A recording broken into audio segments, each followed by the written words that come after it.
Welcome to our channel KSK math zone. అగ్నిమాపక వారోత్సవాల్లో భాగంగా అగ్నిమాపక కేంద్రం విశాఖ జిల్లా పెదగంట్యాడ కేంద్రం వారు ఫైర్ సేఫ్టీ అవేర్నెస్ ప్రోగ్రాం నిర్వహించారు. ఇందులో అగ్ని ప్రమాదాలు సంభవించినప్పుడు ఏ విధమైన జాగ్రత్తలు తీసుకోవాలో డెమో క్లాసెస్తో సహా పూర్తిగా వివరించారు. ఈ వీడియో పూర్తిగా చూడండి. మీ పాఠశాల విద్యార్థులందరికీ కూడా పూర్తిగా అవగాహన కల్పించండి.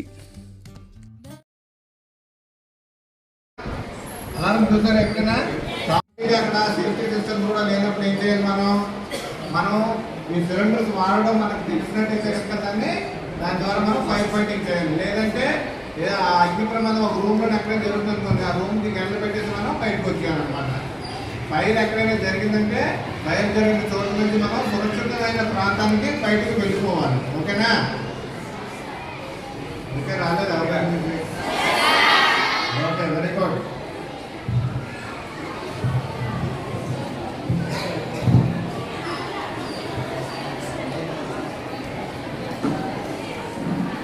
సార్ చెప్పింది అర్థమైంది ఇప్పటివరకు? సార్ ఏవైతే చెప్పారో ప్రికాషన్స్ మీ ఇంట్లో మీ పేరెంట్స్ మీరు ముఖ్యంగా స్కూల్లో చెప్పడానికి కారణం ఏంటంటే మీరు చదువుకుంటారు కాబట్టి, తెలియవాళ్ళు కాబట్టి మీరు మీ పేరెంట్స్కి ఇంటి దగ్గరికి వెళ్ళి ఈ విషయాలన్నీ కూడా చెప్తారనే ఉద్దేశంతో ఈరోజు మీ స్కూల్కి రావడం జరిగింది.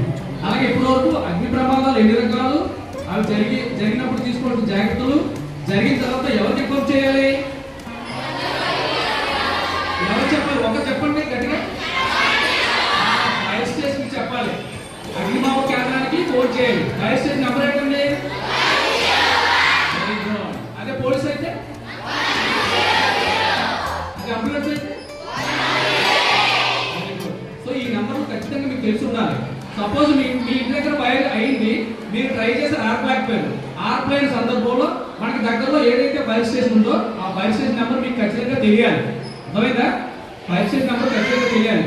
101 కాకుండా పెదగంట్యాడ అగ్నిమాపక కేంద్రం నెంబర్ కూడా తెలియాలి. అలాగే ఈరోజు ఇక్కడ మనకి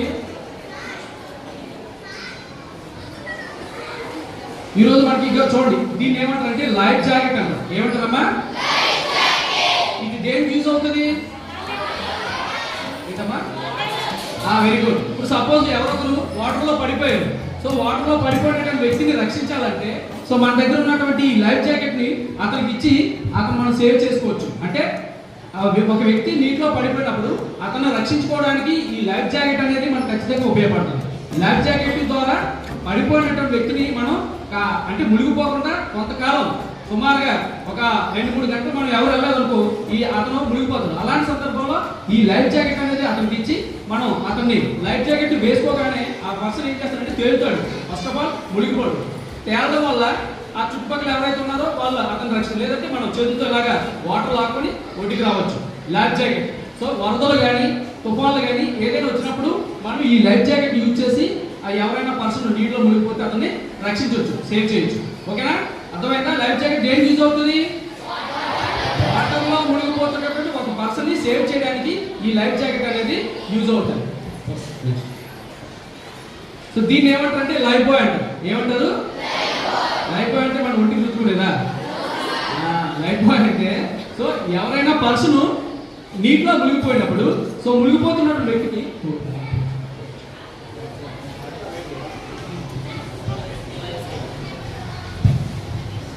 ఈ లైఫ్ బాయ్ అనేది దేనికి ఉపయోగపడుతుంది అంటే మనం ఒడ్డున ఉండి మనం వాటర్లోకి వెళ్ళకుండా మనకేదో వస్తుంది కదా, మనం నీటిలోకి వెళ్తాము.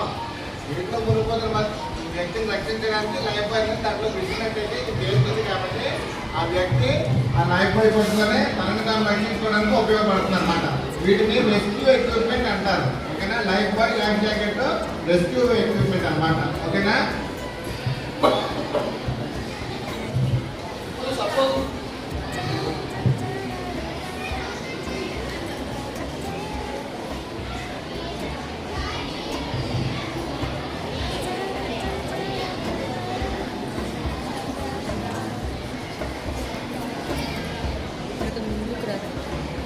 సార్ చెప్పినట్లు ఇప్పుడు ఎవరైతే నీటిలో మునిగిపోతున్నారో ఆ వ్యక్తి దగ్గరికి మనం వెళ్ళాం. సో వెళ్ళే సందర్భంలో ఏం చేస్తాం? ఇలాంటి లైఫ్ బాయ్ అక్కడ ఆ పర్సన్ మునిగిపోతున్నాడు. సో అతనికి ఇవ్వాలంటే మనం దిగితే మనం మునిగిపోతాం. సో అలా మనం మునిగిపోతాం కాబట్టి ఏం చేస్తాం, ఇది పట్టుకొని అతని దగ్గరికి త్రో చేస్తాం. త్రో చేసిన తర్వాత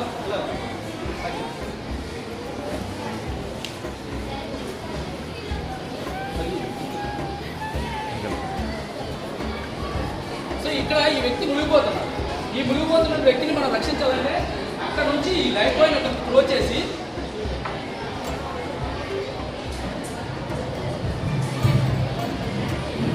అతనికి లైఫ్ బాయ్ త్రో చేసిన తర్వాత సో మునిగిపోతున్నటువంటి వ్యక్తిని మనం ఒడ్డుపై నుంచి లాగడానికి యూజ్ అవుతుంది. సో దీని ద్వారా మనం 4 పర్సన్స్ని సేవ్ చేయొచ్చు, ముగ్గురిని సేవ్ చేయొచ్చు మినిమం. ఈ రోప్ సైడ్ రోప్స్ ఎందుకు ఇచ్చారంటే సో దీన్ని పట్టుకొని మనం వేలాడవచ్చు. ఎవరైతే మునిగిపోతున్నటువంటి వ్యక్తిని మనం ఇలా నీటిలో వచ్చి బయటికి తీసుకురావడానికి యూజ్ అవుతుంది. సో దేని యూజ్ అవుతుంది లైఫ్ బాయ్? వాటర్లో మునిగిపోతున్నటువంటి వ్యక్తిని మనం సేవ్ చేయాలంటే ఇది యూజ్ అవుతుంది. ఓకేనా, అర్థమైందా? ఇది రెస్క్యూ మెథడ్స్ అంటారు. అంటే ఇవి కూడా మీకు ఎందుకు తెలియజేస్తాం అంటే ఎప్పుడైనా తుఫాన్లు కానీ వరదలు కానీ వచ్చినప్పుడు వాటర్లో మునిగిపోతున్నప్పుడు సపోజ్ మీ దగ్గర లైఫ్ బాయ్ కానీ లైఫ్ జాకెట్ లేని సందర్భంలో ఏం చేస్తాం, మనకి పొడవాడి కర్ర ఉంటుంది. సపోజ్ కాలువ పక్క నుంచి 2 పర్సన్స్ వెళ్తున్నారు. సో వెళ్తున్నప్పుడు ఒక పర్సన్ మునిగిపోయాడు, ఒక అబ్బాయి పడిపోయాడు కాలువలో. పడిపోయినప్పుడు ఆ అబ్బాయిని సేవ్ చేయాలంటే ఏం చేయాలి, మన దగ్గర ఈ లైఫ్ బాయ్ లైఫ్ జాకెట్స్ ఇవే ఉండవు. సో అలాంటి సందర్భంలో పొడవాటి కర్ర ఉన్న ఆ అబ్బాయికి ఆ కర్ర ఇచ్చి బయటికి లాగడానికి యూజ్ అవుతుంది. సో అలా కాకుండా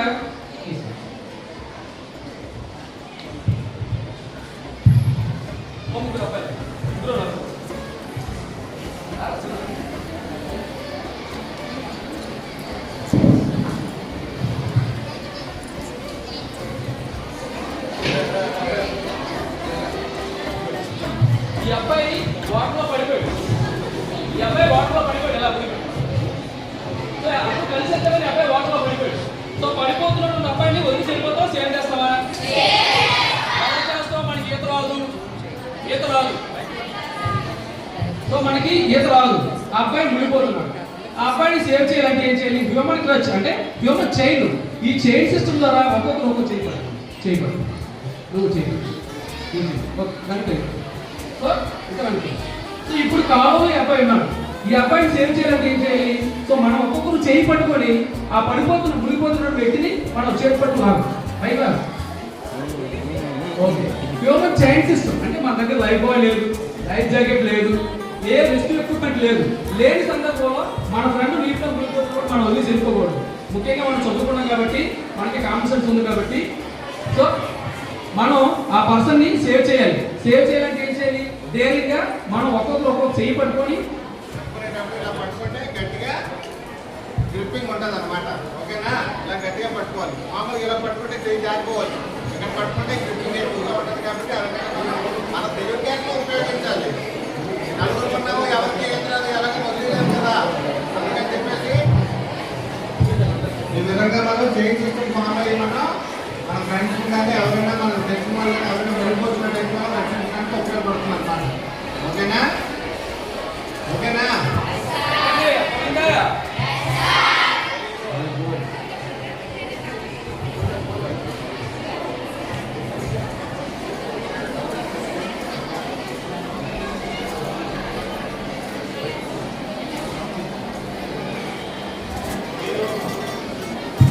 మీరు ఈరోజు అంటే ప్రతిరోజు పాఠాలు వినడం వేరు. ఈరోజు మీకు మనకి సమాజానికి ఉపయోగపడే అద్భుతమైన పాఠాలు మనం నేర్చుకున్నాం. సారు ఇంత ముందుగానే లేదా నిజంగా ఆ వాసన ఎందుకు అది మొత్తం చూడాయిలోనే ఉంటుందని అనుకున్నాను, కానీ ఈరోజు చాలా వివరంగా చెప్పారు. అండ్ ఆల్సో ఆ గ్యాస్ పరిసరాలు అంటే కిందికి పై కాదు కిందికి కూడా కొత్త విషయాలు కూడా చాలా రకంగా నేను నేర్చుకున్నాను. మీరు నేర్చుకున్నారు లేదో నాకు తెలియదు, కానీ ఒకటి గుర్తుపెట్టుకోండి. ఈరోజు వచ్చారు అగ్నిమాపక దళం సిబ్బంది మొత్తం పెదవికి సంబంధించిన వాళ్ళందరూ కూడా మన దగ్గరికి వచ్చారు. ఏదో ఫోటోలు తీసుకోవడం కోసం వచ్చి ఫోటోలు తీసుకుని వెళ్ళిపోవడం అనే ఒక మామూలు కార్యక్రమంగా కాకుండా చాలా ఎక్కువగా చిత్తశుద్ధితో ఉపయోగపడేది. వాళ్ళు ఉండే ఒక 8 మందో 10 మందో స్టేషన్లో ఉంటారు, కాల్ వస్తే వెళ్తారు. కానీ అంతకంటే ముందుగా మనం ఏం చేయాలి, మన ఇంట్లో అయితే ఏం చేయాలి, ఒక ఫ్రెండ్ పడిపోతే ఏం చేయాలి, లేదా ఇంకొకటి అన్నారు, ఒక ప్రమాదం జరిగిన వెంటనే సైలెంట్గా ఉండకుండా ఫైర్ అని అరవాలి. అది గొప్ప విషయం నిజంగా చెప్పాలంటే. మీరు ఆపలేదు, మీతో అందరికీ తెలియాలి కదా. అలాంటి విషయాలన్నీ కూడా చాలా చక్కగా అవగాహన తీసుకొచ్చారు. సో జిల్లా పరిషత్ ఉన్నత పాఠశాల నడుపూరు మొత్తం పిల్లలందరి తరఫున, ఉపాధ్యాయులందరి తరఫున ప్రత్యేక కృతజ్ఞతలు మనం తెలియజేస్తున్నాం. ఇది మీకు వచ్చే మార్కులు, మీ యాన్యువల్ ఎగ్జామినేషన్లో వచ్చే మార్కులు ఇంకొక తరగతికి మార్చడానికి, కానీ ఈ రోజు వచ్చిన అవగాహన, ఈ రోజు నేర్చుకున్న విద్య అనేది తలరాత్రులు మార్చుకోవడానికి, మన తలరాత్రులు అలాగే సమాజంలో అందరి మార్చుకోవడానికి ఈ అగ్నిమాపక దళ మొత్తం కార్యాలయానికి పెద్ద అధికారి ఆయన చాలా చక్కగా చెప్పారు. ఆయనతో కూడా చాలా ఉత్సాహంగా ఇంకా ఇద్దరు ముగ్గురు ఆల్రెడీ కూడా చాలా చక్కగా చెప్పి వాస్తవంగా వివరించారు. ప్రత్యేకంగా కృతజ్ఞతలు తెలియజేసి ఒక విషయం, ఈ చెవులోకి విని ఈ చెవిలో వదిలేస్తే ఉద్యోగం లేదు. All are most useful, all the topics that they covered, మొత్తం కవర్ చేసినంతా కూడా చాలా ఉపయోగం. మన ఇంటికి సంబంధించింది, లేదా సమాజానికి సంబంధించింది, లేదా మొత్తం అగ్ని ప్రమాదం జరుగుతున్నప్పుడు, లేదా వరదలు జరుగుతున్నప్పుడు ఇప్పుడు కూడా నాకు అవగాహన వచ్చింది.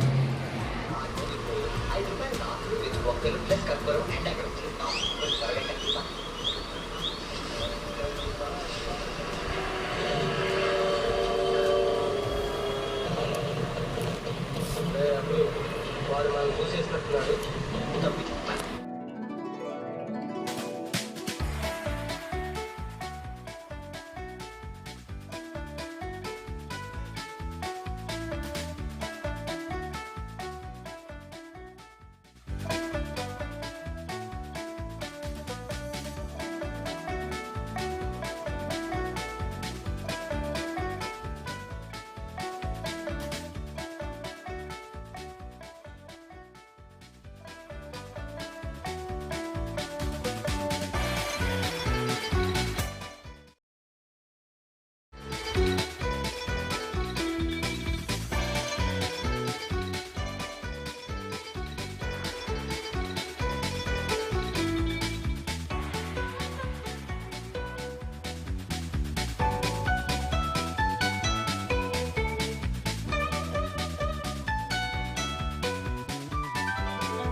ఇలా పెట్టి అలా కవర్ చేయాలి. ఇక్కడ కూడా చాలా వీళ్ళు తీసేదంటే దగ్గర చూసి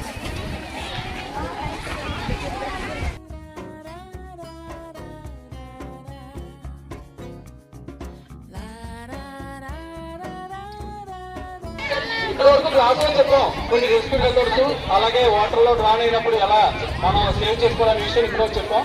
అలాగే మన ఇంట్లో ప్రతి ఇంట్లో కూడా ఈ గ్యాస్ సిలిండర్ అనేది ఉండాలి. సో గ్యాస్ సిలిండర్ లో ఫైర్ అయితే ఎలాంటి జాగ్రత్తలు తీసుకోవాలనే విషయాన్ని ఇప్పుడు మీకు డెమాన్స్ట్రేట్ చేసి చూపిస్తాం. ఒకసారి జాగ్రత్తగా వినండి. ఇంట్లో ఎలాంటివి ప్రయోగాలు చేయొద్దు, జస్ట్ మీకు తెలుసుకోవడం వరకు మాత్రమే చెప్తున్నాం, అవేర్నెస్ కోసం. ఓకే చూడండి, ఇప్పుడు చిన్నపిల్లలే కదా, చిన్నపిల్లలు మెయిన్ యాక్చువల్గా మీరు కిచెన్లోకి ఎంటర్ అవ్వద్దు. ఓకేనా? ఇంట్లో చెప్తారు చూడమ్మా ఇది చూడమ్మా ఇది చూడమ్మా అని టీచర్గా నవ్వుతున్నారు అక్కడ. పిల్లల్ని ఎప్పుడు ఎంకరేజ్ చేయాలి. ఓకేనా? పిల్లలు వెళ్ళకూడదు. హ్యాండ్ బాక్స్ పిల్లల వీడిగా యూజ్ చేయకూడదు. ఓకేనా? మతాబులు కూడా పండుగల్లో వెళ్ళి గ్యాస్లో మీరు వెలిగిస్తాం అటువంటివి చేయకూడదు. ఓకే? దీపావళి సామాన్లు ఉండిపోయినట్లయితే కనుక అది పారేయండి. లేదంటే బయట గాలి ఉండే ప్రదేశాల్లో పెట్టుకోండి. ఇట్లా మాత్రం పెట్టుకోవాలి. ఓకేనా?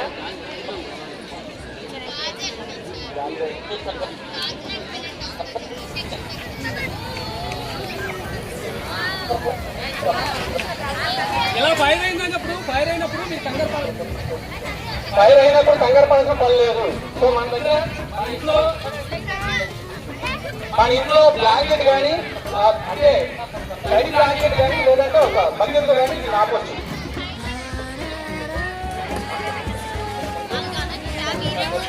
గ్యాస్ లీక్ అయినప్పుడు కంగారు పడాల్సిన పని లేదు. ఫైర్ అయిన ఇబ్బంది.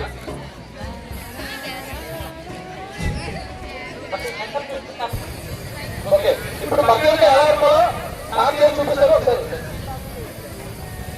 ఇలాంటి బకెట్ మన ఇంట్లో ఉంటే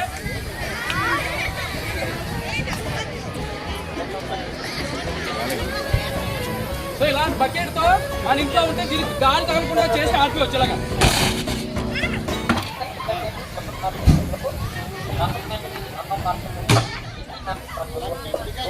గట్టిగా కొట్టాలి ఫస్ట్.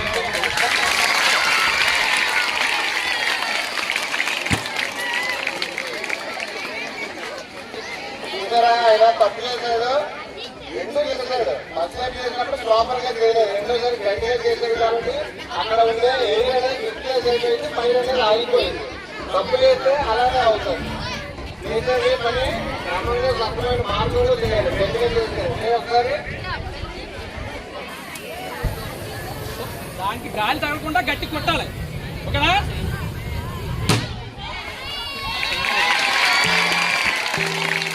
గట్టిగా కొట్టినట్లయితే కనుక ఫైర్ అనేది మనం ఆపడానికి అవకాశం ఉంటుంది. మనకి జనరల్ గా రెగ్యులేటర్ కి ట్యూబ్ అది తగిలించి ఉంటుంది.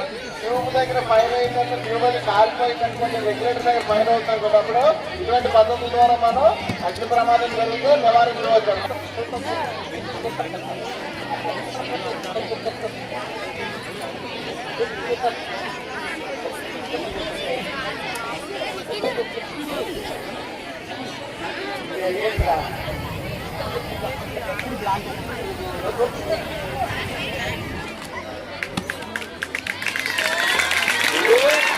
బ్లాంకెట్ పొడి బ్లాంకెట్ కాదు. ఈ బ్లాంకెట్ ని వాటర్ లో బాగా తడిపేసిన తర్వాత దాన్ని ఆ సిలిండర్కి పెడితే అప్పుడు ఫైర్ అనేది ఆగిపోతుంది. పొడి బ్లాంకెట్ చేసినప్పుడు ఏమవుతుంది? ఆగిపోతుంది క్లాత్ అంతా.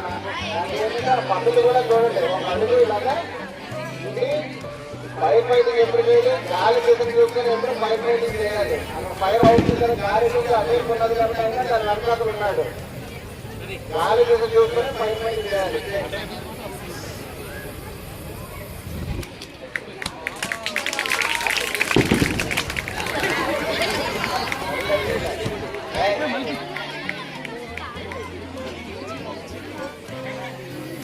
కేర్లెస్ బిహేవ్ చేస్తే ఇలాగే జరుగుతుంది. దగ్గర పెట్టుకుని చేయకపోతే అందుకే మనం బాగా తెలిసిన తర్వాత మనం తెలిస్తే మనం డైరెక్ట్గా చేయడానికి వెళ్ళాలి.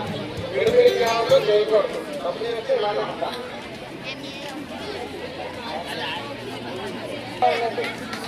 మనకి ఎక్కడ తగలేదంటే ఏం చేస్తాం? ఇంట్లో చిన్న వైద్యం చేసుకుంటా పెద్దదైంది అనుకో, తీవ్రంగా ఉన్నదనుకోండి, అప్పుడు మనకి ఫైర్ ఇంజిన్ అనేది ఖచ్చితంగా వస్తుంది. అటువంటి పైపులు వేసి మనకి వాటర్ ద్వారా ఫైర్ ఎక్స్టింగ్విష్ చేస్తారు. ఓకేనా?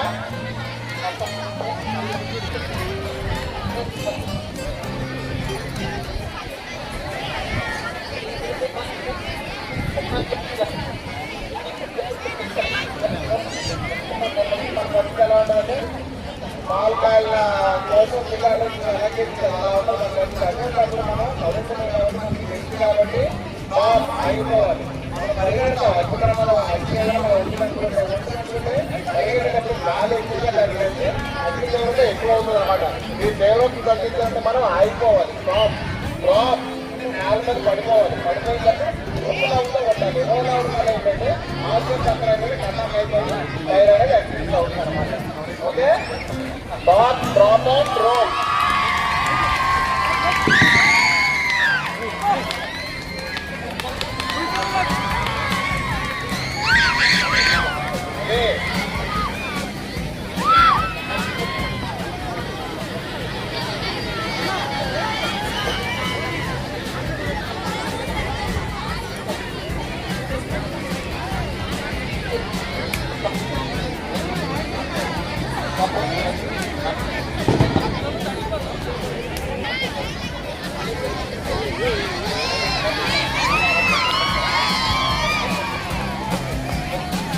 Right.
ప్రమాదం తీవ్రత ఎక్కువ ఉంటే ప్రమాదం ఎక్కడ జరిగిందో తెలియనప్పుడు ఆ బ్రాంచ్ పెట్టి మనం వాటర్ స్ప్రే చేసినట్టయితే కనుక మొత్తం రూమ్ అంతా వ్యాపించి ప్రమాదాన్ని అరికడతారు అనమాట.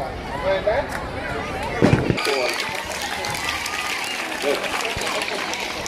ఎవరి క్లాసులో పోవాలి in line. Thank you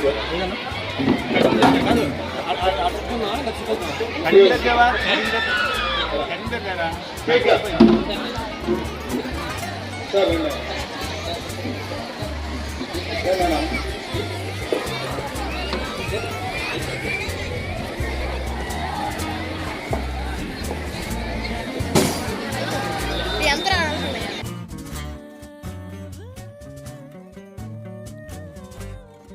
answers ఎలాగొచ్చాయో ఆలోచించండి. Thank you for watching this video. Please watch, like, share and subscribe. మరిన్ని సరదా వీడియోస్ కోసం